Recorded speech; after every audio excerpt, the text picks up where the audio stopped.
Good evening and welcome to Doctors on Call.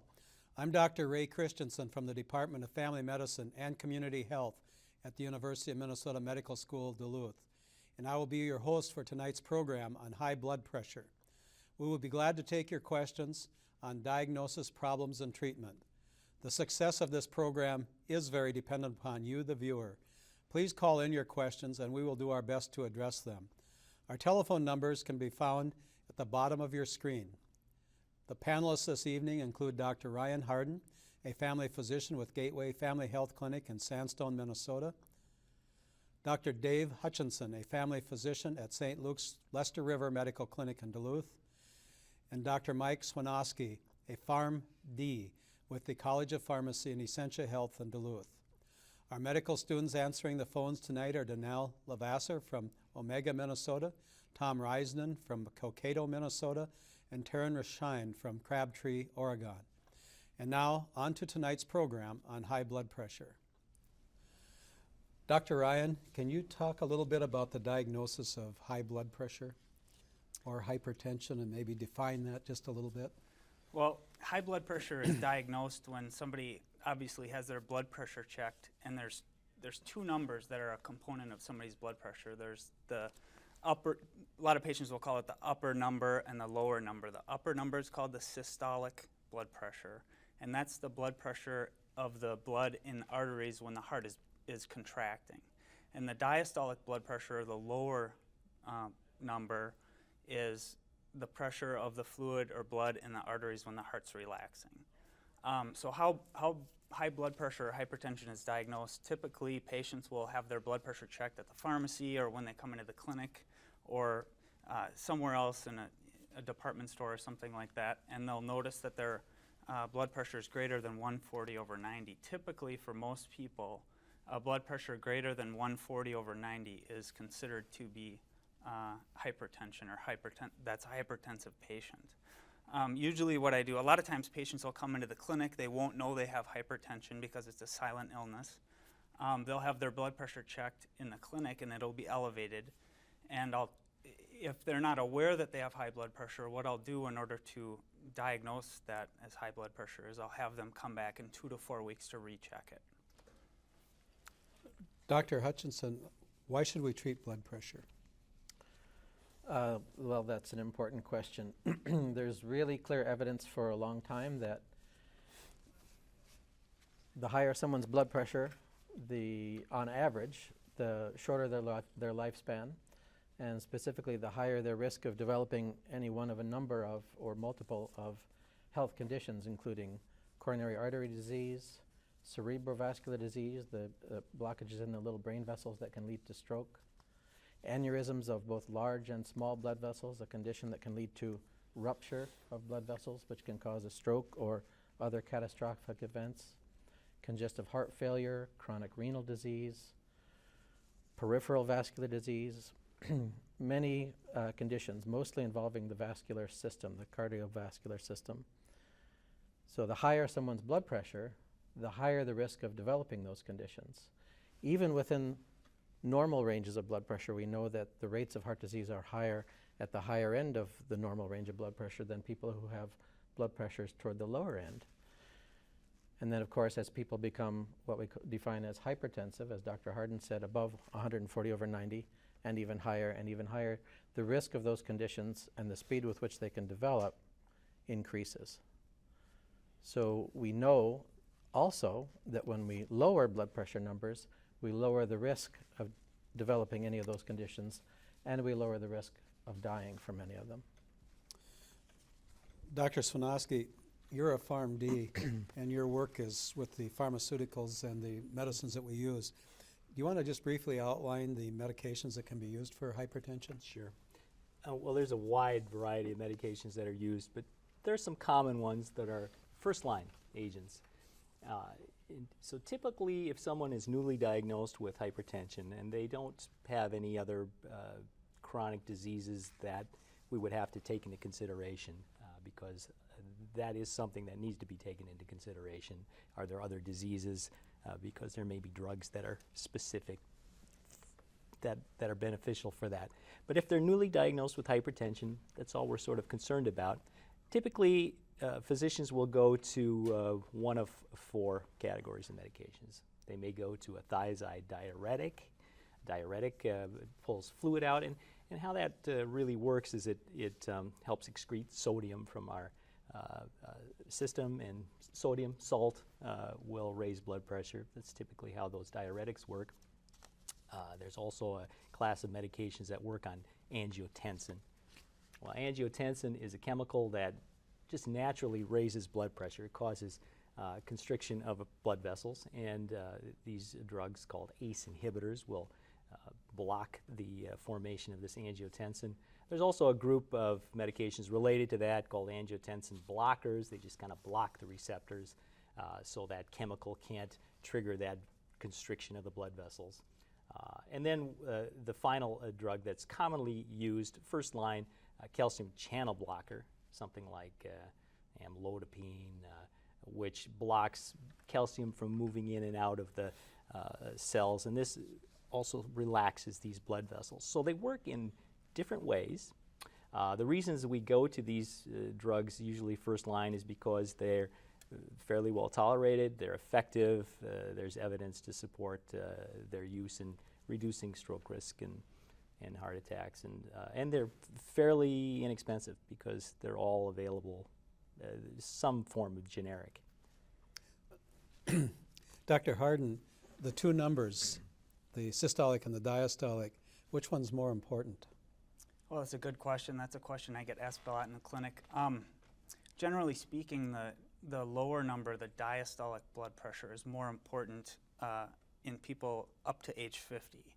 After age 50, the systolic blood pressure seems to correlate more with increased risk for developing heart disease and stroke.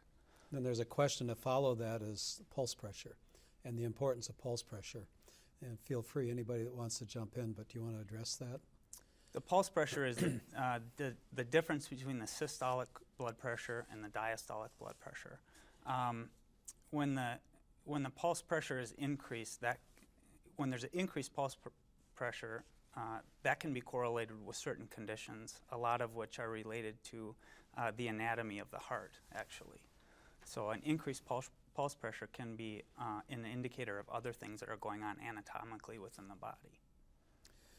If I could add to that a little bit, back to the original question too, I agree with Dr. Harden. In younger folks, diastolic blood pressure elevations and severe elevations can be more worrisome. In older folks, we focus especially on the systolic or the top number blood pressure. But I think an important take-home message or general point is that both numbers are really important in all patients. Both numbers are important. And we also, as long as you're talking here for a second, we were also discussing medications briefly before, but there are other things that can be done to treat blood pressure, and I know it's a bit of a passion of yours. Do you want to talk about the physiologic or the non-pharmacological treatments? Thank you for the plant question. Yes, well, for sure, especially with mild elevations in blood pressure, we would try to treat through multiple lifestyle interventions or changes without using medications. First, we would recheck blood pressure a number of times, as Dr. Harden referenced, and then we would offer advice about any number of things that patients can do to lower their own blood pressure without taking pills. There's a long list. I can start to go through it. The most important ones would be to lose weight, to exercise, and that's important. Even a little bit of weight loss can be correlated with significant drops, especially in systolic blood pressure, but also smaller drops in diastolic blood pressure. And some people's blood pressures are very, very weight loss responsive. Even just losing 5 or 10 pounds can be a very effective initial intervention for blood pressure control. So weight loss, regular exercise, separate from how that helps us lose weight, exercising, especially with moderate vigor, really helps to maintain lower, especially diastolic blood pressures, but also lower systolic blood pressures. So both numbers come down with regular exercise. Minimizing alcohol intake is very important. Women who drink more than 1 alcoholic drink per day on average, and men who drink more than 2 alcoholic drinks on average, are really at risk for having their blood pressures elevated to a small degree toward the low end of alcohol intake, and to a much greater degree when people drink more than 5 or 6 drinks a day on average. So minimizing alcohol intake to below those thresholds, 1 drink for women, 1 to 2 drinks for men, effective to help control blood pressure. And then last, also very important, minimizing salt intake. And what that really means is not watching how the salt shaker on the dining room table gets used, but it means preparing foods with wholesome foods from scratch rather than primarily utilizing pre-prepared foods. Sodium is a preservative, and pre-prepared foods have high levels of sodium in them. So frozen pizzas, cured meats, those things are very high in sodium, and fresh fruits and vegetables, all foods from scratch basically would naturally be lower in sodium. And so how those get utilized and prepared in the kitchen helps people minimize salt intake. Those are the 4 things that are most important. There's a long list of other things that are also effective. We know that supplementing with vitamin D can help lower some people's blood pressure just by a couple of points, but that's relevant in terms of risk of disease formation later in life. High doses of fish oil can help lower blood pressure for some people. That's not very palatable for some people. It can leave a fishy taste in the breath or in the mouth. Folic acid supplementation can help some people to a slight degree. Stopping smoking, aside from the very important aspect of minimizing cardiovascular and cerebrovascular disease risk that we get from just stopping smoking also independently helps to lower blood pressure. So then the other one that's been in the papers lately, and any one of you can jump in, what about pets? Great. That brings up a whole other topic about mental wellness. So yoga, meditation, along with exercise, being in love, being married, having pets that that you love, all of those things can be correlated with lower blood pressures and a greater sense of well-being for people. Yes. I'd like to add one thing to the non-medical treatment of high blood pressure. Yeah.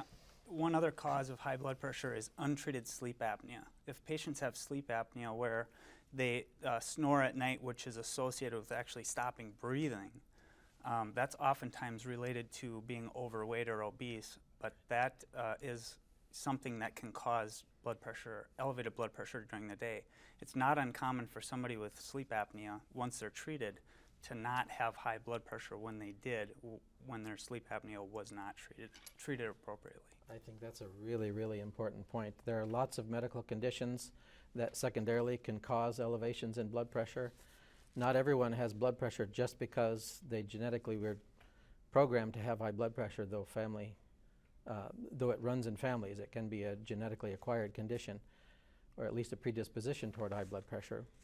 But there are lots of medical conditions that can contribute to high blood pressure, and it's important to see your doctor to make sure those things are ruled out as we start to talk about how to lower blood pressure. And sleep apnea is a very prominent one of those things, absolutely. Mike, blood pressure medicine, should it be taken in the morning or the evening? Depends. Most of the time, it doesn't really matter.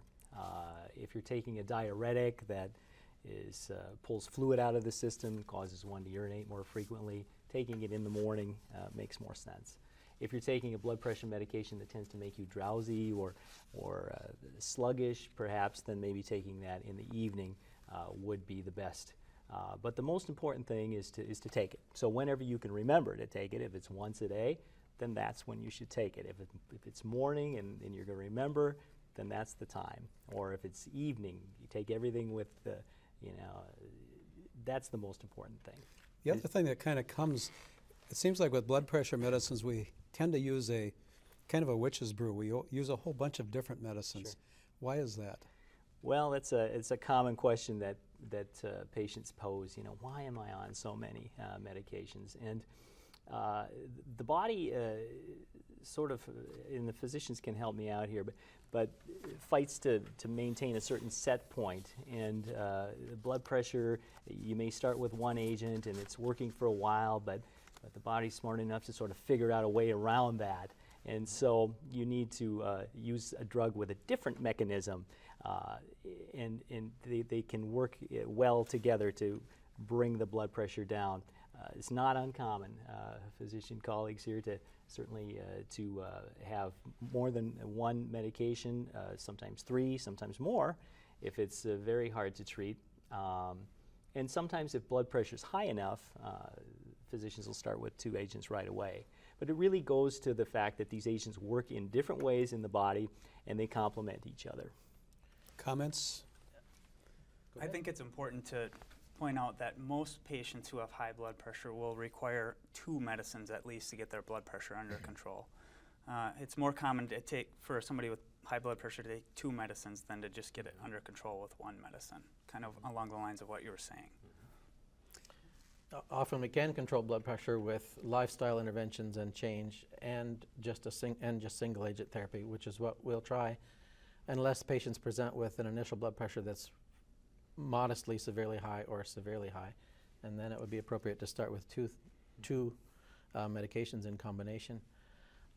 I would add one thing. I think there is some relatively new evidence that says that if you're on more than 1 blood pressure medication to help control blood pressure, there is some additional benefit to splitting those medications and to taking one of them in the evening time as well as the other one in the morning. That actually lowers the risk, the near-term risk of heart attack, and that's something I've only recently come to appreciate in practice, and it's been a change for me. One other thing that we've skipped over a little bit is, and we talked about it earlier, is the DASH diet. Do one of you want to address the DASH diet? So the DASH, if I may, the DASH diet, DASH, refers to a diet aimed at controlling blood pressure through diet or through food, and there are several versions of it, but it basically refers to low salt intake or low sodium intake, lots of fresh fruits and vegetables to help ensure adequate intake of flavonoids and potassium and calcium, low intake of sweets, snacks, and meats and fats, and adequate dietary calcium intake through a diet rich in low-fat dairy products. So low salt, rich in dairy, rich in fruits and vegetables, lower in meat, snacks, sweets, and fats. And for people who are able to stick to that fairly assiduously and truly accomplish all of those goals, lowering the blood pressure by 5 to 10 points with that diet is not an uncommon outcome. Mike, is that cuff in Walmart at the pharmacy, is that accurate or not? That's another good question. I think for the most part they're close. It may be wise if someone really is concerned, certainly to go into their physician's office and double check. But I think these are close. They're going to vary a little bit here and there. Sometimes people have home cuffs. Well, those that you sell in the store, are those accurate? It depends. There are certain brands that have been validated as being accurate, and the one thing I would say is that if you have a home blood pressure kit, it's always wise to bring it in to the clinic and see if the reading that they get on the home kit matches what's done in the office. So that way you know if it's close. Many people have white coat hypertension. Well, that's the question. Yeah, go ahead. All right. One of you address that. Well, do you guys want to take the white keep coat? going. I'll keep going then. You got me. You see it. Ray. You see it from a different angle. Well, it's white coat hypertension, or when people have high blood pressure when they come into the clinic, it's a well-known phenomenon, and so patients will take their blood pressure at home, and it's fine, and then they get into the office and it's elevated, and so if they bring their cuff in and it's accurate, it's reading the same as what the physician is getting, then we know the cuff is accurate. And then physicians can make a judgment on treatment based on what those readings are at home, if we know the cuff is accurate.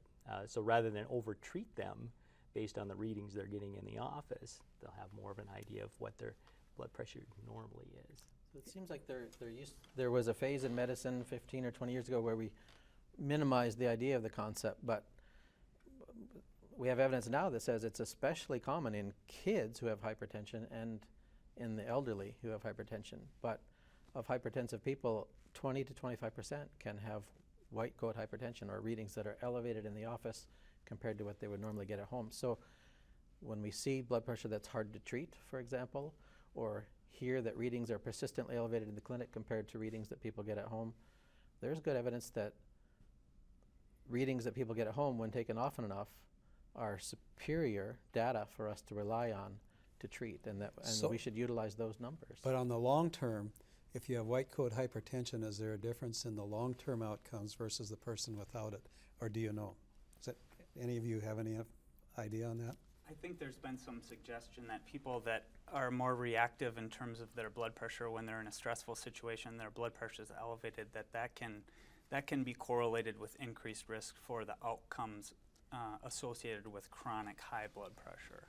I also want to add to monitoring blood pressure. It's important that blood pressure, when it's checked, is checked appropriately. Patients or anybody who's having their blood pressure checked should be seated for about 5 minutes before they check their blood pressure. They should use an arm blood pressure cuff and not one of the wrist cuffs. Aren't those wrist ones good? The wrist cuffs are, based on my patients bringing them in and comparing them with the ones that we have in our clinic, they're notoriously inaccurate. They should have both feet on the floor. They shouldn't have their legs crossed. They should be in a relaxed environment, and that's the appropriate way to check their blood pressure. Is the blood pressure variable during the day? Oh, absolutely. Physiologically, it's normal for blood pressure to dip at night when people are sleeping. And positional changes play a significant role. When people are standing, their blood pressure's higher because their heart has to pump against gravity. When people are laying down, their blood pressure is typically lower because in order to pump blood to the brain from the heart, it's not going against gravity. So there's positional changes and there's changes as a natural course of the day. That's very well explained, by the way. And that's an important distinction, I think. So those rises in blood pressure during activity, especially during exercise, but during any activity, are normal. Those are physiologic. We want that. It's an important ability to be able to increase your blood pressure during activity. And what we're measuring when we define hypertension or high blood pressure is a resting blood pressure, just as you explained. Can blood pressure be too low? Absolutely. Certainly if somebody's not on any blood pressure medicines and their blood pressure is so low that they're symptomatic, dizzy or lightheaded when they're standing up, that can be an indicator of some serious problems that are taking place. But additionally, it's not uncommon for patients to be over-medicated with blood pressure medicines where their blood pressure becomes low enough that they're symptomatic. A common time that we'll see that is something called orthostatic hypotension, where people will be on blood pressure medicines that lower their blood pressure, but when they stand up, because the medicines that they're taking interfere with their body's ability to raise blood pressure, they can become dizzy, lightheaded, or even they can lose consciousness and faint, which we want to avoid. It's not uncommon to have your blood pressure checked in the clinic when you're lying, sitting, and standing when you're on certain medicines. And that's particularly significant in older people because they just don't respond as well. The body just doesn't accommodate as well when you go from sitting to standing. So something to be aware of. Ageism, huh? Okay, Mike. yeah. So this is coming through here several times. So caffeine's a diuretic. Oh, interesting. So is caffeine a good medicine for taking care of blood pressure, and how does caffeine affect the blood pressure? Well, caffeine, enough of it can elevate blood pressure. Certainly it causes increased heart rate, can cause elevated blood pressure. It's important to know if someone has had a lot of, even a couple cups of coffee prior to checking their blood pressure because it could impact the reading. So it's not a good treatment. Ryan, the use of aspirin, should it be continued when you're taking blood pressure medicines? Well, that would be a patient-specific answer. Some patients definitely benefit from taking daily aspirin. Aspirin or NSAIDs, nonsteroidal anti-inflammatory drugs like ibuprofen, naproxen, and that's a class of medicines that one of the potential side effects of those medicines is that they raise blood pressure. Though it's minimal, they are associated with raising blood pressure. I wouldn't typically recommend that patients who are on a daily aspirin stop their daily aspirin because of their high blood pressure because of the benefits that are conferred to those patients by being on a daily aspirin. I think the associated rise in blood pressure with a daily aspirin is minimal, Yeah. but Actually, it is there. There's some evidence to support a bedtime dose of aspirin is helpful. So, go What a figure. great panel and what great questions, and we did not get through them. I want to thank our panelists, Dr. Ryan Harden, Dr. Dave Hutchinson, and Dr. Mike Swinoski, and our medical students, Danielle Lavasser, Tom Reisnen, and Taran Rashain. This is the last program of the season. We hope you've enjoyed watching. Remember that you can watch any of this season's episodes online at www.wdse.org. Also, I want to thank Linda Liskowitz for putting this together. A good night to Ben Owens, and thank you for all his help in the past. I'm Dr. Ray Christensen. Thank you for watching this year. We have enjoyed bringing you our program.